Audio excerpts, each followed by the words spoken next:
yun, isang mapagpalang umagang balik mga kasaka. Today is Sunday, October 13. Yan no? Yan mga kasaka. Nauna, dahil maaga pa, 5 AM in the morning, is nandito muna kami sa greenhouse before going to church. Ano? So yun mga kasaka, higop muna tayo ng isang katamtamang mainit na kape para pang painit ng tiyan natin, no? Yun mga kasaka, bago tayo mag-umpisa sa ating video today is, kung bago pa lang dito sa channel, i-invite kita na i-like mo naman ang ating video, no? At i-subscribe mo after mo mapanood ang video natin, no? Subscribe mo lang, pinurin mo lang po yung notification bell para sa tuwing tayo mag-upload ng video ay ma-notify tayo ni YouTube, no? Today's video is magkakaroon tayo ng pruning kasi marami ng panibagong sanga tumubo sa ilalim ng ating ampalaya. Ibibigay natin to, dadala natin sa church upang ibigay sa ating mga kapatiran bro. Ano? Yun mga kasaka, ito yung mga benefits din ng isang nagtanim ng ampalaya, no? Aside from mag-harvest ka ng bunga, ay harvest ka rin ng napakasarap na talbos nito, no? Ayan, before nga pala tayo mag-pruning is kailangan we should disinfect our scissor o ano man yung sharp material na gagamitin natin pamputol ng talbos, no? Ayan.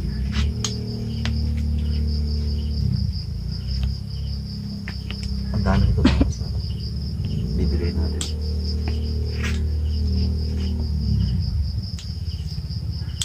Ito dami, sabi nga ng mga Bisaya, no? Kalami, uy. Masarap ito mga kasama.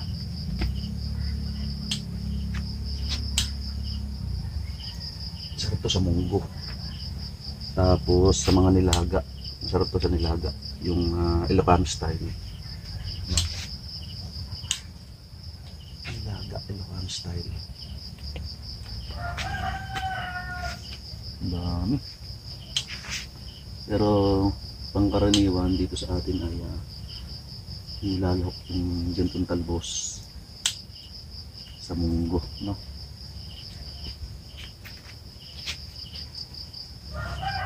May bunga siya, putulin ko lang dito. Yan. May bunga.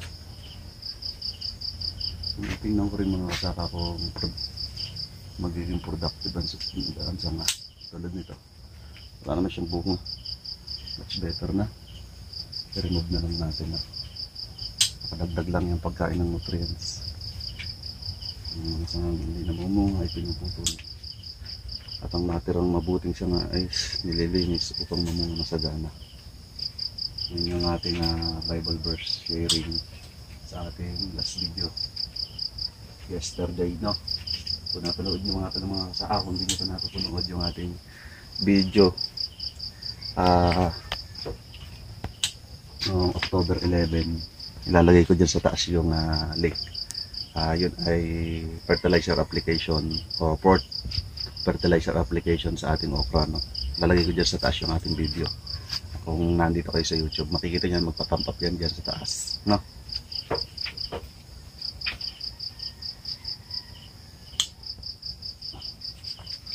Nga pala, yung sinabi kong yun na magpapump sa taas, hindi yung makikita sa Facebook yun. Only in the YouTube application lang, ano? Doon nyo lang siya makikita. Kasi sa YouTube lang natin sasit yun, no? And then update ko rin ngayon mga kasaka sa mga tanim natin dito, no? Ayan, hindi lang natin makita sa taas kasi sobrang taas, hindi natin kayang abutin ng video, pero makikita nyo ang dami maliliit at malalaking bunga na dito sa tanim nating ampalaya, no? Ayun pa, mas marami na rin ako na-pollinate sa taas kahapon, at really gabi na nga ako nag-pollinate dito kagabi kasi na-busy tayo in the whole day, no? Ayun, no? May mapuputi tayo doon. Tapos yun, no? Ang bilis lumaki mga kasaka. Hindi na-pollinate natin na isama natin ito sa video, eh. Tapos yun, may malalaki na, may mga may mga puputi tayo na. Tapos pepino natin, ang bilis magsilaki yung mga sako. Ayan o. Saka ito, kabilis lumaki. Tapos doon, may mas malaki na doon. Siguro bukas ay ma-harvest na natin. Ayan. Ayan. So yun mga kasaka. Kailangan na namin mag-prepare for going to church, no? So, ayun mga kasaka.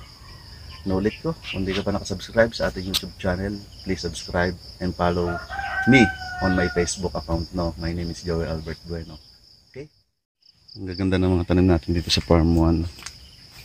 So, talong natin, no? May mga bulaklak na rin, may mga bunga na rin ng iba dyan. Tapos, ito yung nauna nating itinanim. Ganda ng okra. Lulusog. Nakaputi na nga pala tayo dito. Nasa 100 pieces. Ibenta natin yan. Sobra-sobra na ang ating sa panggamit, no? Ang ating okra.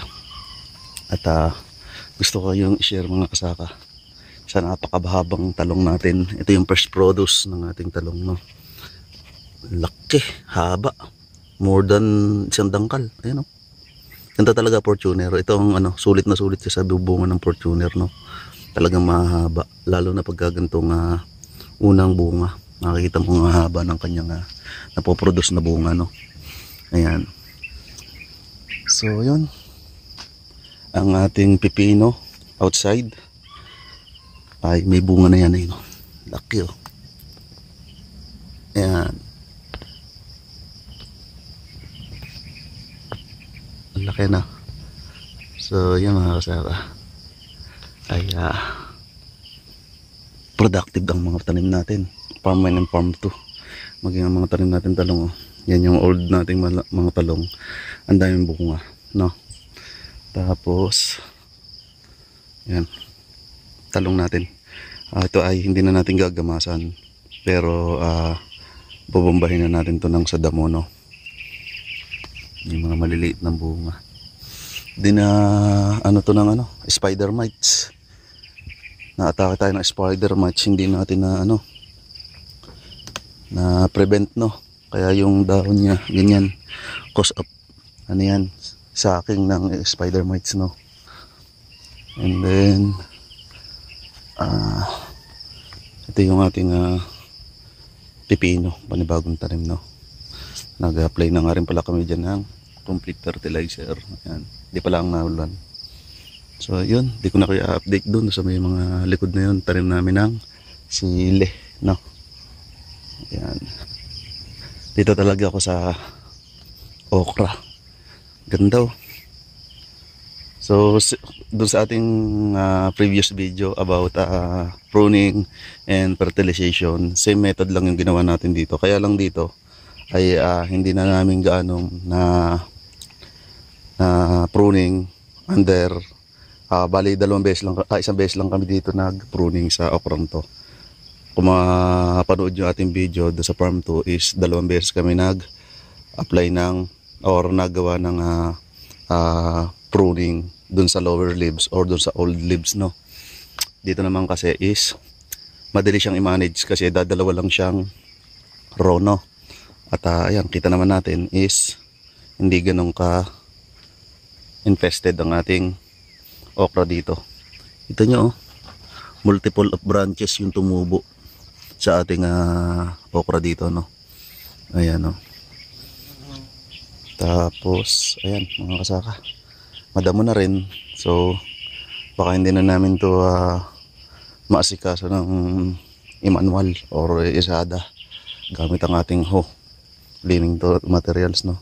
Ito ay ating gagamitan na lang ng herbicide na synthetic, no? May harvest nga pala kami. Punin mo na yung malaking ayan, harvest na ni Mrs. Ayan. Support mo yung yung puno. Support mo yung puno. Ay, laki, oh. Ayan, ganyan talaga Fortuner. Talagang mahaba siyang mag-produce ng bunga, no? Itong ating Ito may insekto. Ayan o. So, I care you. Don't be afraid. Yan. Mga sumasang taba ng ating pipino. So, kailangan lang talaga ng nadilig ko yan. So, daling ko kayo mga kasaka doon sa ating taniman ng sitaw. So, halos lahat ng ating tanim is ongoing ng fruiting stage na kasi sa okra natin may nakikita na tayong pailan na namumunga, namumulaklak. At dito naman ay may nakita na rin tayong pausbong na bulaklak Ayan. So, ayan. Napakaganda. Ito nga palang mga kasaka is na-recover natin tong ating tanim na sitaw. Kung mapapansin nyo, yung lower leaves niya is nangulot at itong mga following leaves niya is maganda na. So nangulot yan causes by insect pa rin. So hindi natin naagapan nung bago pa lang siya. At thanks to be God na na-recover natin at maganda yung naging bulas So ayan. Ako nga pala mga kasaka, ito yung isang tinatry ko. Nakapag-shumyete na siya at naghumaba na siya ng true ruler o isang pie. Tinatampos ko na itong kanyang talbos para mag-focus na siya sa sumanga siya. At the same time ay maglabas na siya ng bulaklak. So ayan lalabas na yung bulaklak niya. Ayan ayan ay tinampos ko na yan ayan nasa, kung yan ay itutuwid natin, nasa isang pie or 12 inches ang haba bago ko siya itap pruning So yun, isang tips lang yun, nasa sa inyo po kung gagawin nyo based on my observation. Mas mabilis siyang bumubunga at saka mas magiging matataba at mahaba ang bunga ng mapoproduce na fruits ng sitaw kung ganun yung ginagawa kasi ganun yung practice namin dun sa may tripod pole na ginawa natin. At hanggang ngayon mga kasaka, dahil sa method na ginawa natin yon is producing pa rin ng bungang ating sitaw ayan So kasi bakit ganun na naging result, I explain po mga kasaka. Kasi instead na magamit yung lahat ng energy ng halaman sa mga dahon na sobra-sobra naman kapag nakita na natin mataba. So instead na doon mapunta yung nutrients na ng halaman is mapupunta na doon sa bunga kasi mga kasaka, maging ang dahon naman, hindi nga lang kalakihang nutrients ang kailangan niya, pero nangangailangan din to ng nutrients para magkaroon ng photosynthesis. Aside from kailangan niya ng sunlight, kailangan niya rin ng mga major and minor element and macro element yung micro and macronutrients yung mga calcium, potassium, magnesium, iron at iba't iba pang klase ng micronutrients. At the same time yung macronutrients kailangan din ng halaman ay maibigay na sa bunga kaya magiging magandang resulta, mahaba, malusog. Ayan. Dahon ay nangangailangan din yan ng potassium, magnesium, phosphorus and nitrogen. So ang atin namang halaman na to is nitrogen fixer. Mga beans, nitrogen fixer yan, katulad ng munggo rin, nitrogen fixer din yan. So yun mga kasaka, this is our update here on our farm 1 so productive at blessing. So all the glory is belongs to our God. Siya ang creator, siya pa rin na nagpapalaki ganyan makapangyarihan ng Diyos. Kailangan lang natin magtanim at siya na ang bahalang magpatubo. So yan,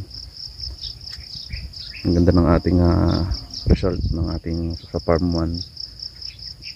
So, antabay lang mga kasaka hanggang sa pagkakaroon ng bunga nito, no, i-update ko kayo. Farm 1 and Farm 2, no, i-update ko kayo doon.